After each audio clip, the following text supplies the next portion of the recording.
நம்ம பார்க்க போற concept shallow copy and deep copy. இந்த ரெண்டு காப்பிக்கான டிஃபரன்ஸ் பார்க்க போறோம் வித் ரியல் டைம் எக்ஸாம்பிளோட. ஸோ அதுக்கு முன்னாடி நம்ம சேனலை சப்ஸ்கிரைப் பண்ணாதவங்க சப்ஸ்கிரைப் பண்ணிக்கோங்க, கூட பெல் ஐக்கான கிளிக் பண்ணிக்கோங்க.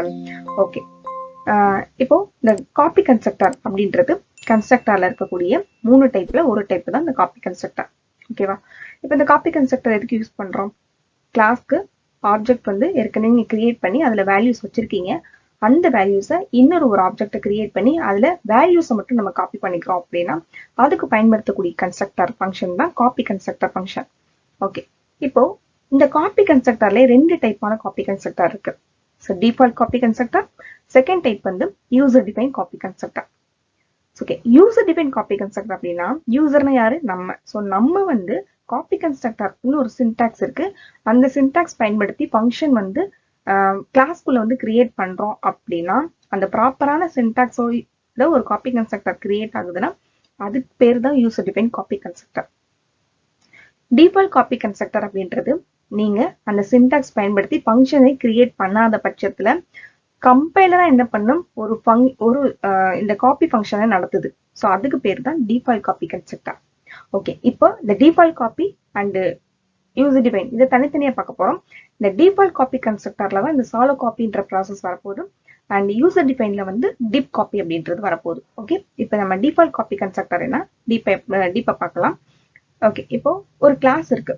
ஸோ இந்த கிளாஸ் வந்து நேம் வந்து ப்ராமிஸ். ஸோ இதுக்குள்ள வந்து member variable X, int X. Okay, first வந்து என்ன பண்ணணும், காப்பி கன்ஸ்ட்ரக்டருக்கு காப்பி பண்றதுக்கு ஃபர்ஸ்ட் வந்து நம்ம ஒரு ஆப்ஜெக்ட் வந்து கிரியேட் பண்ணி அதுல வேல்யூஸ் இருக்கணும். ஸோ அதுக்காக தான் என்ன பண்றோம், மெயின் ஃபங்க்ஷன்ல ப்ராமிஸ் I1 அப்படின்றது சோர்ஸ் ஆப்ஜெக்ட். ஸோ அந்த ஆப்ஜெக்ட் கிரியேட் ஆகும்போதே நம்ம என்ன பண்றோம், 10 அப்படின்ற வேல்யூ பாஸ் பண்றோம். ஓகே, அப்ப இது வந்து எது கால் ஆகும் அப்படின்னா பாராமீட்டர்ஸ் கன்ஸ்ட்ரக்டரை கால் பண்ணுது. பாராமீட்டர்ஸ் கன்ஸ்ட்ரக்டர்னா கிளாஸ் நேம் அஸ் ஃபங்க்ஷன் நேமா இருக்கணும்.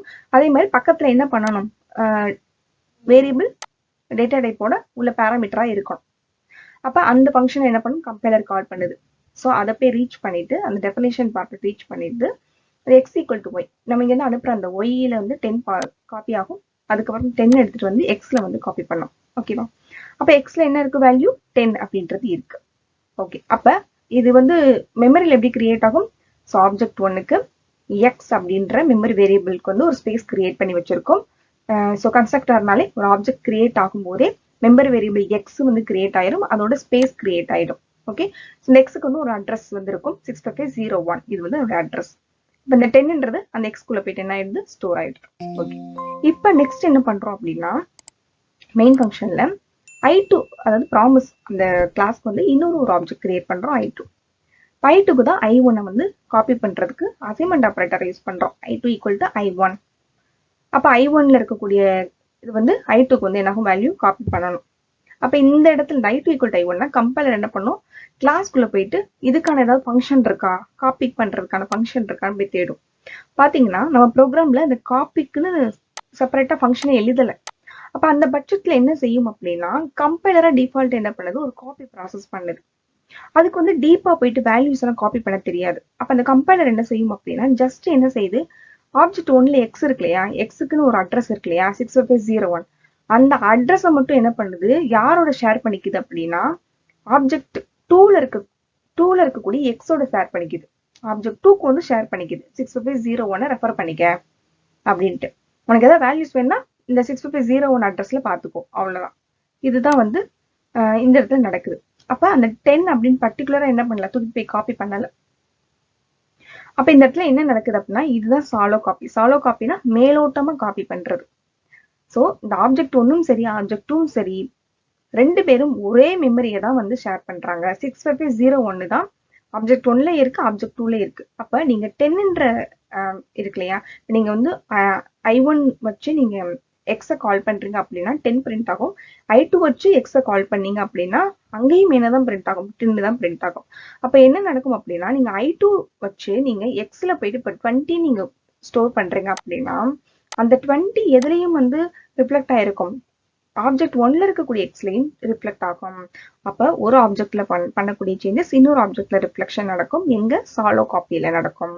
ஓகேவா? இதுதான் வந்து டிஃபால்ட் காப்பி கன்ஸ்ட்ரக்டர். கம்பைலரா வந்து ஒரு டிஃபால்ட்டா காப்பி ப்ராசஸ் பண்ணுது. அதுதான் டிஃபால்ட் காப்பி கன்ஸ்ட்ரக்டர். ஓகே, இப்போ நெக்ஸ்ட் டீப் காப்பி அப்படின்றத பார்க்கலாம். ஸோ நெக்ஸ்ட் பார்க்க போகிறது user define copy constructor. So ப்ரோக்ராமில் கிளாஸ் ப்ராமிஸ்ன்னு இருக்கு. ஸோ அதில் வந்து மெமரி வேரியபிள் எக்ஸ். ஸோ அதில் பேராமீட்டர்ஸ் கன்ஸ்ட்ரக்டர் யூஸ் பண்ணி ஃபர்ஸ்ட் ஆப்ஜெக்டான ஐ1க்கு 10ன்னு சொல்லிட்டு பாஸ் பண்ணுறோம். பாஸ் பண்ணும்போது ஐ1ல போயிட்டு ஆப்ஜெக்ட் கிரியேட் ஆகும். ஸோ கிரியேட் ஆகும்போது எக்ஸ்ன்ற வேரியபிள் கிரியேட் ஆகுது. அதுக்குள்ள 10ன்னு என்ன பண்ணுது, அதை போயிட்டு அசைன் பண்ணிடுது வேல்யூ. எக்ஸுக்கு 65001 அட்ரஸ் வந்து இருக்கும். ஓகே, இப்போ நெக்ஸ்ட் ஒரு ஃபங்க்ஷன் இருக்கு கிளாஸ்க்குள்ள. அது என்ன ஃபங்க்ஷனா, இதுதான் ப்ராப்பரான காப்பி கன்ஸ்ட்ரக்டர்னுடைய ஃபங்க்ஷன், ப்ராமிஸ் டியூட்டர். ஸோ இது வந்து ப்ராமிஸ். இப்போ கிளாஸ் நேம் ப்ராமிஸ்னா ப்ராமிஸ். ஸோ அதுக்கப்புறம் ப்ராக்கெட்ல மறுபடியும் கிளாஸ் நேம் ப்ராமிஸ் கொடுத்துட்டு ஆம்பர்சன் ஐ1 அப்படின்னா அந்த ஆப்ஜெக்ட் இருக்கு இல்லையா, ஃபர்ஸ்ட் ஆப்ஜெக்ட் அதனுடைய அட்ரஸை ஷேர் பண்றோம். So ampersand i one. அதுக்கப்புறம் உள்ள x equal to i one dot x அப்படின்றது ஐ1ல இருக்கக்கூடிய எஸ்ஸோட வேல்யூ பர்டிகுலரா டீப்பா அந்த வேல்யூ தூக்கி மட்டுமே எதுல அசைன் பண்ணுது, எக்ஸ்குள்ள அசைன் பண்ணோம். இந்த பர்டிகுலரா வேல்யூஸ் எடுக்கக்கூடிய ப்ராசஸ் தான் டீப் காப்பி. ஓகே, இது வந்து நம்ம ப்ராப்பரா சின்டாக்ஸ் எழுதினா மட்டும்தான் நடக்கும். இல்ல அப்படின்னா ப்ராப்பரா நீங்க எழுதலைன்னா அது சாலோ காப்பியா போயிடும். வெறும் அட்ரஸ் மட்டும் ஷேர் பண்ற மாதிரியா இருக்கும். ஓகே, இப்போ மெயின் ஃபங்க்ஷன்ல ஐ1 ஆஃப் 10 அப்படின்னும் போது ஐ1 கிரியேட் ஆயிரும், 10 ஸ்டோர் ஆயிருக்கும். ஐ2 ஈக்குவல் டு ஐ1 போது ஐ1க்கு வந்து அசைன் ஆகுது. இப்போ ஐ2 வந்து தனியா என்ன பண்ணுது அப்படின்னா எக்ஸுக்கு வந்து தனியா ஒரு மெமரி அட்ரஸ் வந்து கிரியேட் பண்ணும். மெமரி அட்ரஸ் 0 அந்த அட்ரஸ்ல தான் என்ன பண்ணும், வேல்யூஸை மட்டும் எடுத்து 65002ல வந்து ஸ்டோர் பண்ணிக்கும். ஸோ இந்த இடத்துல வேல்யூ மட்டும் தான் காப்பி ஆகும். இதுதான் டீப் காப்பி. ஓகே, அப்ப யூசர் டிஃபைன் காப்பி கன்ஸ்ட்ரக்டர் நடக்கும் பொழுது ப்ராப்பரான நீங்க காப்பி கன்ஸ்ட்ரக்டர் சின்டாக்ஸ் யூஸ் பண்ணியிருந்தீங்க அப்படின்னா அந்த இடத்துல நடக்கக்கூடிய ப்ராசஸ் டீப் காப்பி. ஸோ இங்கே வந்து மெமரி வந்து தனித்தனியா இருக்கும்போது ஒருத்தவங்க பண்ற சேஞ்சஸ் இன்னொருத்தவங்களுக்கு ரிஃப்ளெக்ட் ஆகாது. ஓகே, இப்போ நீங்க எக்ஸ்ல போய் 10க்கு பதிலாக 20 கொடுத்தீங்கன்னா நீங்க காப்பியே பண்ணாத பட்சத்துல அந்த 20 போயிட்டு இன்னொரு ஆப்ஜெக்ட் 2ல இருக்கக்கூடிய எக்ஸுக்கு என்ன ஆகாது, போய் ஸ்டோர் ஆகாது. ஸோ இந்த இடத்துல ஒண்ணுக்கு ஒன்று ரிஃப்ளெக்ஷன் இருக்காது டீப் காப்பியில. ஸோ சாலோ காப்பிக்கு தான் ரியல் டைம் எக்ஸாம்பிள் சொல்ல போறேன். இப்போ வெப்சைட் வந்து எக்ஸல் சீட் யூஸ் பண்ற மாதிரியான ஒரு வெப்சைட் இருக்கு. அது எல்லாருமே காமனா யூஸ் பண்ணலாம். இப்போ எக்ஸாம்பிள் ஒருத்தவங்க என்ன பண்றாங்க அப்படின்னா அவங்க லேப்டாப்ல இருந்து ஒரு டேட்டா என்டர் பண்றாங்க, இன்னொருத்தவங்களும் அதே வெப்சைட்டை யூஸ் பண்ணிட்டு இருக்காங்க. அட் டைம்ல அவங்களும் வந்து ஒரு டேட்டா என்டர் பண்ணும்போது இப்போ இவங்க ஏன் என்டர் பண்ணா அதுல ஆட் ஆகும், இவங்க பின்னு என்டர் பண்ணாலும் ஆட் ஆகும். இப்போ இவங்களுக்கும் ஏபி தெரியும், அவங்களுக்கு ஏபி தெரியும். அப்போ ஒருத்தவங்க பண்ற சேஞ்சஸ் இன்னொருத்தவங்களுக்கு என்ன ஆகும் அப்படின்னா ரிஃப்ளெக்ட் ஆகும். இவங்க ஏதாவது டெலீட் பண்றாங்க அப்படின்னா அது இவங்களுக்கும் என்ன ஆகும், டெலீட் ஆகும். ஸோ அப்படி ஒரே இடத்த ரெண்டு பேருமே பொதுவா வந்து ஒரே நேரத்தில் யூஸ் பண்ணும் பொழுது இந்த மாதிரி ரிஃப்ளெக்ஷன் ஆகும். ஸோ அப்போ ஒரே மெமரி வந்து ரெண்டு பேரும் பயன்படுத்தும் போது ஒருத்தவங்க ஆட் பண்ற அந்த வேல்யூ வந்து இன்னொருத்தவங்களுக்கு ஆட் ஆகும், இன்னொருத்தவங்க டெலிட் பண்றாங்கன்னா அது இன்னொருத்தவங்களுக்கு டெலிட் ஆகும். ஸோ இந்த மாதிரி வந்து ரிஃப்ளெக்ஷன் இருக்கும் சாலோ காப்பியில. ஸோ டீப் காப்பிக்கு தான் நான் ரியல் டைம் எக்ஸாம்பிள் சொல்ல போறேன். இப்போ ரெண்டு பேர் எக்ஸாம் எழுதிட்டு இருக்காங்க. ரெண்டு பேர்ட்டுமே தனித்தனி பேப்பர் இருக்கு. ஸோ ஒரு கொஸ்டினுக்கு ஒருத்தவங்களுக்கு நல்ல ஆன்சர் தெரியுது, ஒரு கொஸ்டின் ஃபுல்லா எழுதிட்டு இருக்காங்க. ஸோ பக்கத்துல இருக்கவங்களுக்கு அந்த பர்டிகுலர் கொஸ்டினுக்கு ஆன்சர் தெரியல, அதை மட்டும் காப்பி பண்ணிடுறாங்க அப்படி பார்த்து. அப்ப ரெண்டு பேர் பேப்பர்லயுமே அந்த ஒரு கொஸ்டினுக்கான ஆன்சர் வந்து காமனா இருக்கும். ஓகே, காப்பி பண்றதுனால காமனா இருக்கு. ஸோ நெக்ஸ்ட் செகண்ட் கொஸ்டினுக்கு நல்லா தெரிஞ்சவங்க எழுதிடுறாங்க, பக்கத்துல இருக்கவங்க அந்த கொஸ்டினுக்கு செகண்ட் கொஸ்டினுக்கு ஆன்சரை பார்த்து எழுதல. அப்போ அந்த செகண்ட் கொஸ்டினுக்கு ஆன்சர் அவங்ககிட்ட என்ன ஆகாது, இல்ல ரிஃப்ளெக்ட் ஆகல. ஏன் அப்படின்னா அவங்க காப்பி பண்ணல. ஓகேவா? அப்போ காப்பி பண்ணா மட்டும்தான் அந்த ரிஃப்ளெக்ஷன் வந்து அந்த பேப்பருக்கு போகும் இல்லையா? அப்ப இந்த பேப்பர் அப்படின்றது இங்க மெமரி ஸ்பேஸ் வச்சுக்கோங்க. தனித்தனி மெமரி ஸ்பேஸ் வந்து இருக்கனால ஒருத்தவங்க பண்ற சேஞ்சஸ் வந்து இன்னொருத்தவங்களுக்கு என்ன ஆகாது, ரிஃப்ளெக்ட் ஆகாது. எப்ப ரிஃப்ளெக்ட் ஆகும், ஒன்லி காப்பி பண்ணா மட்டும்தான் ரிஃப்ளெக்ட் ஆகும். இதுதான் டீப் காப்பி ப்ராசஸ்.